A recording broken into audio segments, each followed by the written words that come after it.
Kryeministri Rama është një mik I madh I popullit hebre, një mik I madh I shtetit hebre. E mund të them po kështu edhe një mik I madh I imi. Ai përfaqëson shpirtin e vërtet të Shqipërisë. Ndoshta njerëzit nuk e dinë dhe bota duhet ta di që Shqipëria ishte I vetmi vend europian që gjatë Holokaustit pati një popullsi hebreje brenda Shqipërisë që u rrit e nuk pak.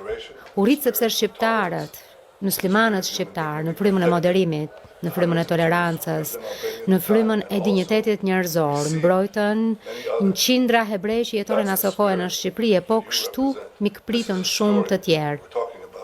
Ky është shpirti që ju përfaqësoni. Kjo është ajo histori që siç po flisnim pak minuta më parë, është histori që bota duhet ta njohë. Kjo është histori siç ju thatë që frymëzon filma. Njerëzit duhet të njohin rolin e jashtëzakonshëm, rolin moral që Shqipëria luajti gjatë orëve më të errta të historisë njerëzore. Kjo është ajo frymë që ju vazhdoni ta ushqeni dhe sot, miku im I mirë Edi, ju qëndroni me kuraj kundër atyre që duan t'ju sprapsin, ju qëndroni krah së vërtetës, ju qëndruat krah Izraelit kur u sulmuam nga barbarët. Busulla juaj morale nuk u lë kund.